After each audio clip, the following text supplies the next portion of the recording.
Então vamos lá. Bom, na madrugada de hoje, né, a Rússia atacou de fato a Ucrânia com um ataque total por água, por terra, por ar, principalmente. Começou o ataque com as bombas. A gente não sabe ainda como que vai evoluir esse conflito.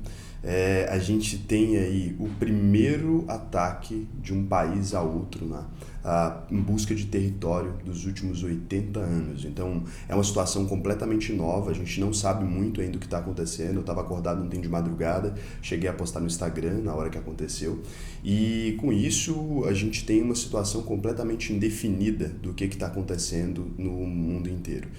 Não existe mais conflito localizado, o mundo hoje é globalizado, os países importam produtos uns dos outros, eles têm relações comerciais amplas e por isso, obviamente, a Bolsa de Valores hoje amanheceu com queda, criptomoedas amanheceram com queda, praticamente assim, todos os ativos amanheceram com queda, sua carteira deve ter amanhecido com uma queda bem forte também, por conta dessa relação. O que acontece agora, é a pergunta. Eu sei que a gente está no meio de um conflito humanitário, eu me solidarizo bastante com as pessoas desse país, eu acho um absurdo que a gente ainda tenha que viver isso no século XXI, mas eu sei também que as pessoas que me seguem aqui, elas estão muito preocupadas também com o lado econômico, as pessoas têm investimentos, essas pessoas têm ali grande parte do seu patrimônio em bolsa de valores, em ativos de diferentes países, e com isso as pessoas querem saber o que vai acontecer agora. Então a gente vira aqui a página, né, daquele capítulo Paz na História, que muita gente dizia que, nossa, nunca mais vai acontecer um conflito, porque hoje em dia as relações comerciais estão acima de tudo. A gente sabe que esses países não se entendem assim. Um autocrata, como é o caso do Putin, o cérebro dele funciona de forma muito diferente. Esse cara tem um desejo de reunificar de alguma forma o território russo e ele vai perseguir esse desejo, já mostrou que vai perseguir. Então ele começou aqui pela Ucrânia, ninguém sabe como ele vai parar isso em algum momento, e se é que vai parar. A gente não sabe quanto tempo vai durar esse conflito. Tá se encaminhando ali para uma guerra dentro das cidades. Essas guerras costumam demorar muito. De primeira reação que a gente já vê aqui de imediato, né, a gente vê já um grande trânsito de pessoas deixando a capital da Ucrânia, que é Kiev, e se encaminhando para a Europa. Não sei se vocês se lembram quando começou o conflito com a Síria ali, que era uma região muito longe da Europa, não estava tão próxima da Europa, a pessoa tinha que atravessar vários países para chegar na Europa. A gente teve um grande fluxo imigratório que acabou culminando aí, a gente pode chamar que esse foi o estopim ali que culminou na saída do Reino Unido, né, provocou o Brexit ali na saída do Reino Unido da União Europeia. Então isso desestabilizou bastante a União Europeia. Agora a gente vai ter mais tráfego de pessoas migrando para ali, vai ser uma situação muito complicada para a Polônia, que é o país vizinho da Ucrânia ali. A gente tem uma situação desestabilizando completamente o bloco europeu ali, pelo menos durante um tempo. Não sabemos quanto tempo essa guerra vai durar, se é que essa guerra vai seguir sendo uma guerra de cidade. Se for uma guerra de cidade, ela fica mais equilibrada, então demora muito para acabar esse conflito, porque dentro de cidades ali você tem ataques de bomba por carro, é um tipo de guerra muito feia e a gente não sabe muito bem o que vai acontecer, né? O Putin é um cara muito estrategista, ele tinha se preparado para isso, ele viu que é um momento que o Ocidente, né, democrático está enfraquecido. A gente tem os Estados Unidos com a inflação muito alta, eles não podem entrar nesse conflito agora. A ONU tem na ONU, né, a China e a Rússia, eles têm duas cadeiras ali, eles têm o poder de veto, então qualquer medida que a ONU tomar, eles podem vetar. A ONU está praticamente pedindo por favor para o Putin parar, e a gente sabe que esse cara não vai obedecer a um pedido assim. De reações econômicas no mundo, a gente já consegue ver algumas. Se vamos aplicar sanções econômicas na Rússia, a gente tem hoje a Alemanha como o principal importador de gás natural ali, né, de gás da Rússia. A gente tem hoje diversos países com que a Rússia tem relações comerciais, incluindo com o Brasil, que exporta carne para a Rússia.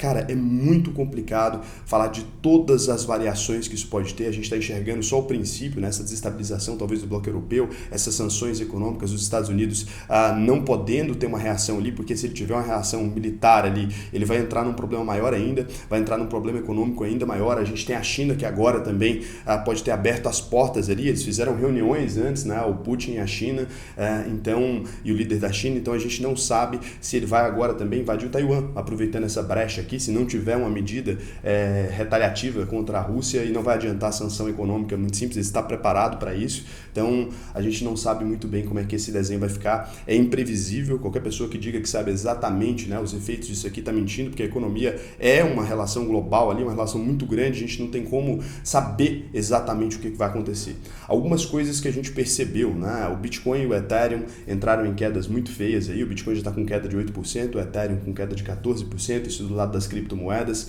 e eles se mostram ali como ativos de risco também, as pessoas têm medo dessa volatilidade, teve muito dinheiro saindo de países menos estáveis ali e voltando para países um pouco mais estáveis dentro desse conflito, então até o Brasil hoje teve uma alta no dólar bem alta, né?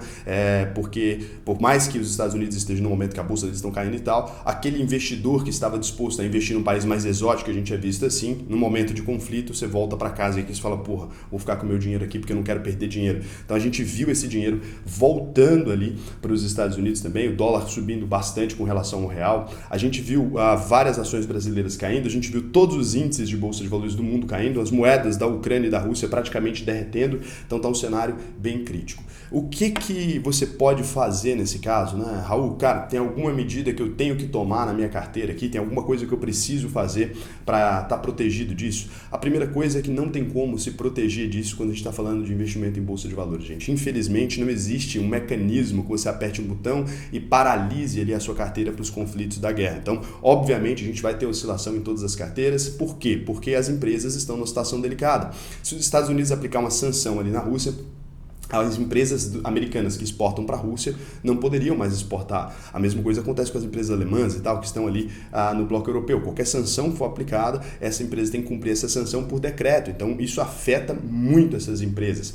Se os Estados Unidos vai entrar num conflito, por exemplo, ele pode mudar a natureza de algumas empresas. Então, assim, dependendo da escalada que isso pode tomar, até agora não tomou uma escalada desse nível, mas isso aqui pode se tornar um dos piores conflitos já existentes, né? É uma guerra com potencial, se isso estoura mesmo, né? E tomara que isso não aconteça de maneira nenhuma, é uma guerra com potencial para destruir as maiores potências do mundo, para destruir o planeta. Esses caras têm ogivas nucleares enormes, né? A Rússia é o país com mais ogivas nucleares, os Estados Unidos também tem. Então, assim, não pode escalar por esse rumo, eles vão ter que arrumar uma outra solução, só que a Rússia desrespeitou qualquer acordo democrático ou diplomático que existia no mundo quando ela fez esse ataque. É um ataque inédito, repito, ninguém poderia imaginar isso, um ataque inédito nos últimos 80 anos, de um país invadindo o outro por causa de território. A gente não via isso há muito tempo mesmo. Eu quero esse território, eu vou te anexar. Isso é uma guerra estranha, atípica para o nosso período de vida, então ninguém que está vivo aí nesse período vivenciou isso, só quem tem mais de 80 anos.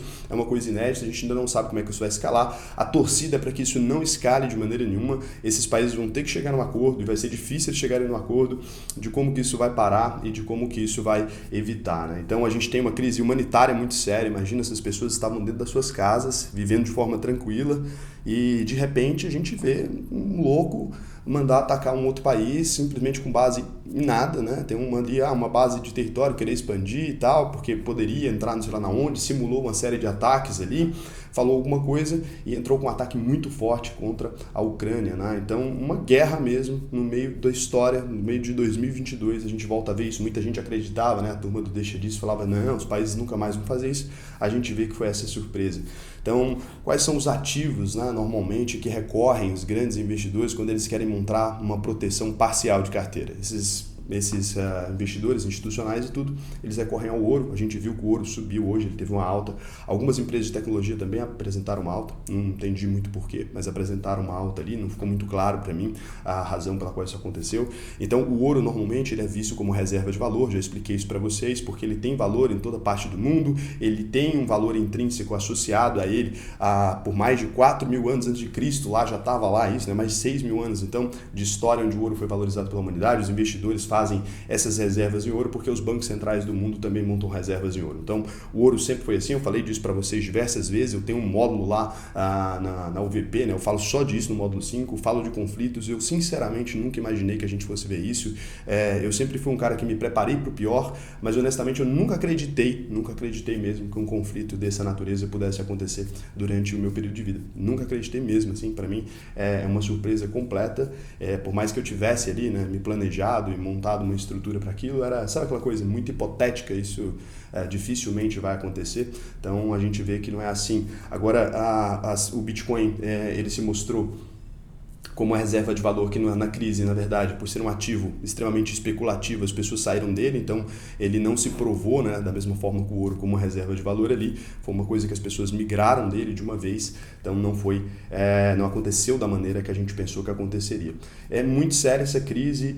Raul, eu vou falar para vocês o que eu vou fazer, porque eu sei que é isso que vocês querem saber e eu sei que vocês querem a minha opinião.